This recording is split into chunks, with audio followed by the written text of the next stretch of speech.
President Biden has urged Hamas to accept a new Israeli proposal to free hostages and bring about a lasting ceasefire. Mr. Biden, speaking from the White House, unveiled the three-part plan which would begin with a 6-week ceasefire in which the Israeli Defense Forces would withdraw from populated areas of Gaza. There would also be a surge of humanitarian aid as well as an exchange of some hostages for Palestinian prisoners. The president said it was time for this war to end.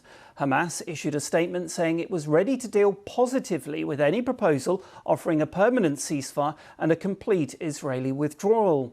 Well, shortly after President Biden spoke, Democratic and Republican leaders invited the Israeli Prime Minister Benjamin Netanyahu to address a joint meeting of Congress. The date of the speech has not yet been set. Our first report this hour is from our correspondent Vincent McAvenny. After almost 8 months of Israeli response to the 7th of October attacks by Hamas, Gaza lays largely in ruins, with the lives of Palestinians who call it home turned upside down.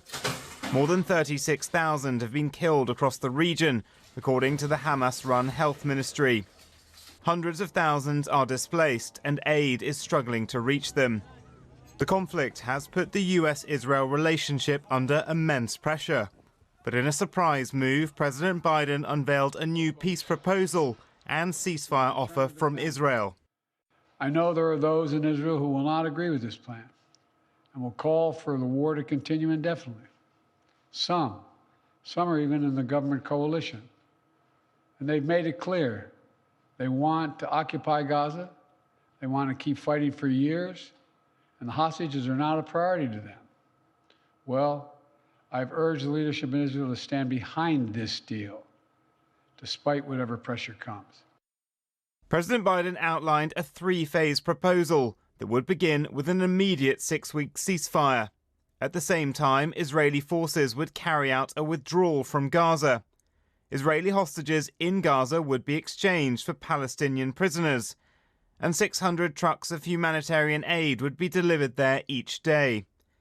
In the second phase, Hamas and Israel would negotiate a permanent end to hostilities. The final phase would include a major reconstruction operation in Gaza with international support.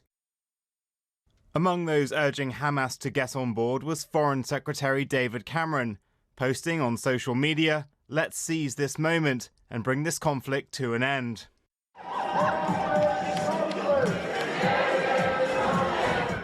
For President Biden, resolving the conflict has become a political imperative ahead of elections in 5 months' time. He's been losing the support of some younger voters and Muslim voters. Both have been vocal in their dissatisfaction at events in Gaza. For Palestinians in Gaza, if Hamas agrees to this deal, it will be the start of a long road to rebuild some semblance of the lives they once had. Vincent McAvenny, BBC News. Well, with me now is Mohammed Taha from BBC Arabic to discuss this further. Mohammed, we've had proposals before. What's in this one and what's new?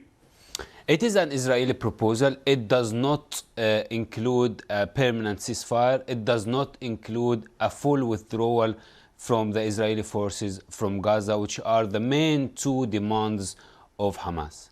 So what is Hamas's response to this so far? Hamas said we are responding positively to these proposals. They say that President Biden said that he mentioned permanent ceasefire. He actually mentioned permanent cessation of hostilities. They say that he mentioned full withdrawal from Gaza. He only mentioned withdrawal from the Israeli forces from the inhabited areas. How much pressure will be on Hamas now to accept this, and what is the next stage do you see of these proposals going forward? Of course, there is a huge pressure on both parties, on the Israeli party on Hamas party to accept the ceasefire. This war went so far with about 40,000 civilians died in Gaza, with a dire humanitarian situation in Gaza.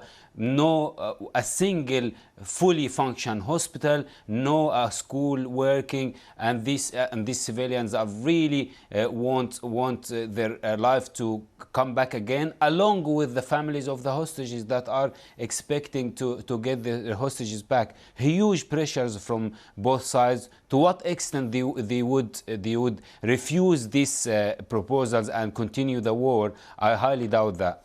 And on the Israeli side, Benjamin Netanyahu, President Biden mentioned it even, he's under pressure from within his own government to carry on the operation until what they see is the defeat of Hamas.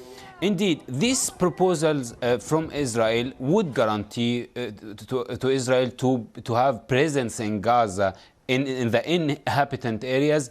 That this presence will allow them to restart the war at any time, hunt Hamas members at any time, being responsible in the security in Gaza. It is all about who will appear winning this war, Nikki. So if Hamas would accept that they go to these proposals without a guarantee of a permanent ceasefire, permanent withdrawal, they might appear that they lost the war. And if the Israelis would accept any proposal that would include permanent ceasefire, full withdrawal, they will appear that they lost this war. Mohammed Taha from BBC Arabic, thank you for joining us with the latest on that.